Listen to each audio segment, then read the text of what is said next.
పూర్వం స్వయంభువ మనువు కుమారుడైన ఉత్తానపాదుడికి ఇద్దరు భార్యలు. పెద్ద భార్య సునీతి, రెండవ భార్య సురుచి. కానీ రాజుకు చిన్న భార్య సురుచి అంటే ఎంతో ప్రేమ. సునీతికి ధ్రువుడు, సురుచికి ఉత్తముడు అనే కుమారులు పుట్టారు. కానీ రాజు చిన్న భార్యపై మక్కువతో పెద్ద భార్యను, ఆమె కొడుకును నిరాదరిస్తూ ఉండేవాడు. ఒకనాడు రాజు ఉత్తముణ్ణి తొడపై ఎక్కించుకుని ముద్దాడుతూ ఉండగా పసివాడైన ధ్రువుడు ఆశగా తండ్రి ఒడిలో చేరబోయాడు. అది చూసి ఓర్వలేని సురుచి ధ్రువుణ్ణి ఈసడించుకుని చేత్తో యువతలికి లాగివేసింది.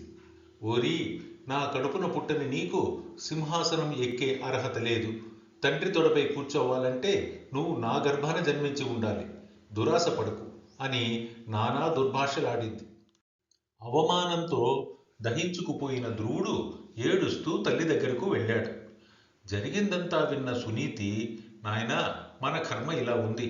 కానీ నీకు నిజంగా ఉన్నత స్థానం కావాలంటే ఆ శ్రీమన్నారాయణుణ్ణి ఆరాధించు. ఆయనే నీ కోరిక తీర్చగలడు అని చెప్పింది.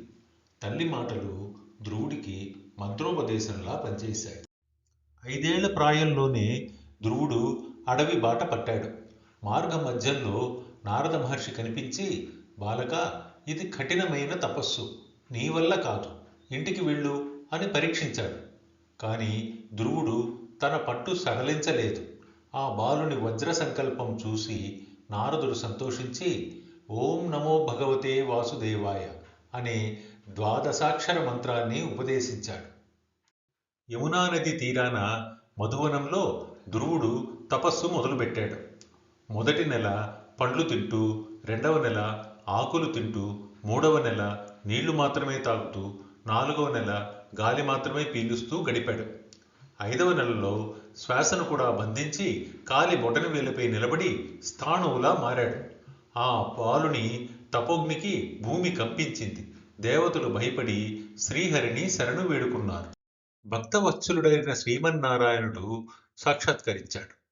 స్వామిని చూడగానే ధ్రువుడు ఆనంద బాష్పాలతో మాటరాక నిలుచుండిపోయాడు. అప్పుడు విష్ణువు తన శంఖాన్ని ధ్రువుని బుగ్గకు తాకిచ్చాడు. వెంటనే ధ్రువునికి సకల వేద జ్ఞానం కలిగింది. స్వామిని అనేక విధాల స్తుతించాడు. శ్రీహరి సంతోషించి, వత్సా, ఎవరూ పొందలేని సప్త ఋషుల కంటే పైన ఉండే ధ్రువపదాన్ని నీకు ఇస్తున్నాను.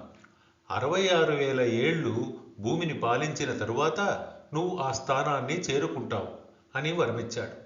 ధ్రువుడు రాజ్యానికి తిరిగి రాగా తండ్రి సగౌరవంగా స్వీకరించాడు. తరువాత ధ్రువుడు చక్రవర్తిగా ధర్మపాలన చేశాడు. రాజ్యభోగాలు అనుభవించిన పిమ్మట విష్ణు దూతలు దివ్య విమానంతో వచ్చారు.